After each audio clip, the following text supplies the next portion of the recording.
Welcome to English literature class, my dear students of class 12th. Dear students, I am going to start the chapter The Darkling Thrush poem by Thomas Hardy, a very well known poem of Thomas Hardy. The Darkling Thrush. Here, you must know the meaning. The darkling thrush. Darkling means hidden in the dark. And thrush, a bird with a brown back and brown spots on its chest. Darkling, hidden in the dark, and thrush means a bird with a brown back and brown spots on its chest. Here, my dear students, the Darkling Thrush, originally titled by the Century's Death Bed, originally titled by the Century's Death Bed in 1900. This poem is published in 1903. Like many ages, he was not certain what the new century would bring for the mankind. Like many ages, he was not certain. The poet was not certain what the new century would bring for the mankind. Here, you must know about the poem, and after that, I'll explain the chapter from the text. About the poem, you must know The Darkling Thrush is one of the Hardy's best poems. It was written in 29th December 1900. It means 20th century. It was written on 29th December 1900. It means 20th century. After 2 days, new century begins or comes. The poet, as such, imagines that the 19th century has just died. The poet, as just imagines that the 19th century has just died and that its dead body will be buried in the canopy found by the clouds above. The sounds of the wind seem to lament its death. The whole wintry scene depicted by the poet is desolate and dreary. A lonely place and dreary, dull. The poet, looking at the scene, feels gloomy. This is severe cold season. Looking at the scene, feels gloomy. Suddenly, a thrush's joyful song breaks the heaviness and desolation all around. Thrush song. Nothing around the poet shows any sign of joy or peace. There was only desolation and dreary.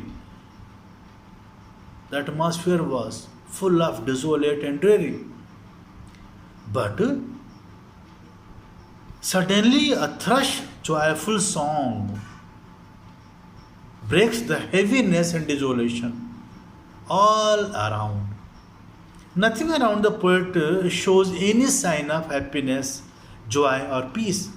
The poet wonders what has made the thrush happy.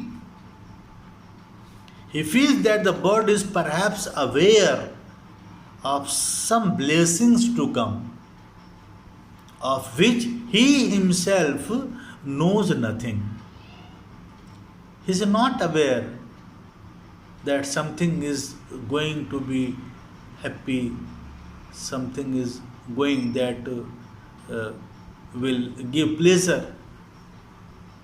He himself does not know about that. The poem ends on an ambiguous note.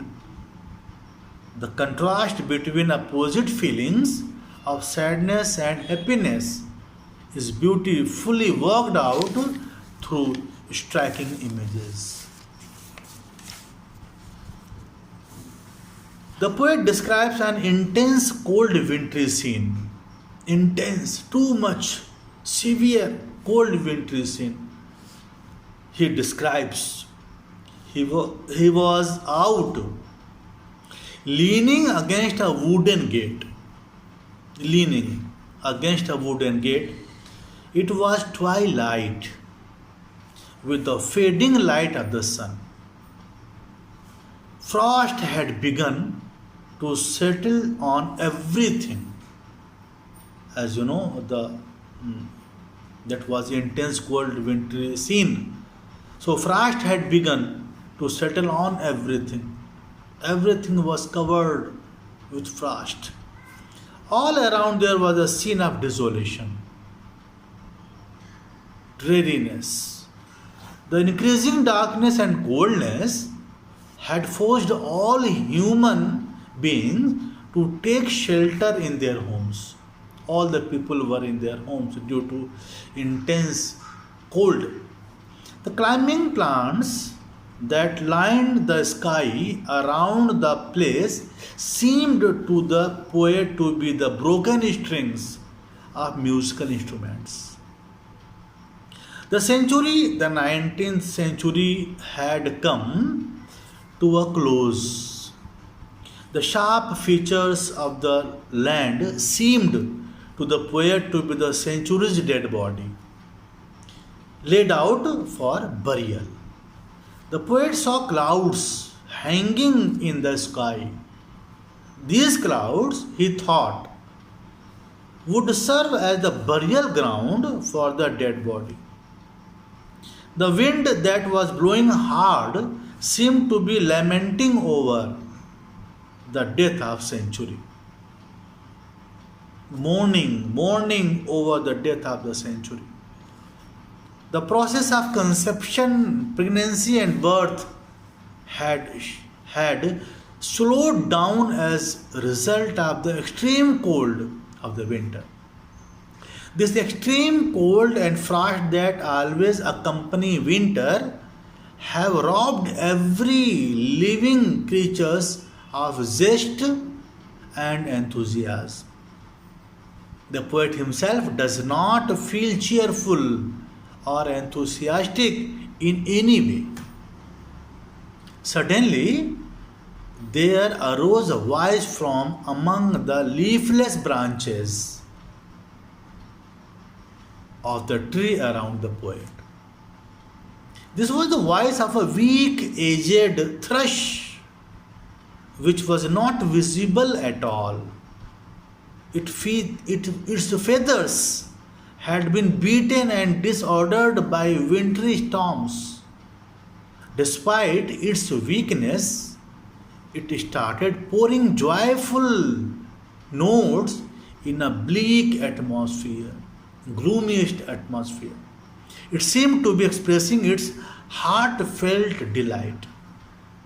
The poet wondered what could cause the thrush to sing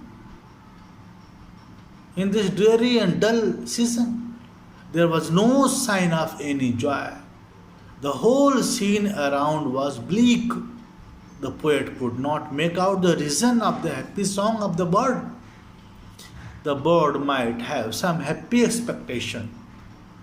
It might have some hope of good fortune about which the poet was unaware of. The poem thus includes on a note of ambiguity. The words blessed hope cannot be explained clearly. They seem to express some religious belief, while the poet had no belief in any religion or religious system. By this way, that was the summary and outline of the poem. You will study the darkling thrush in detail in my next video. Thank you so much, students.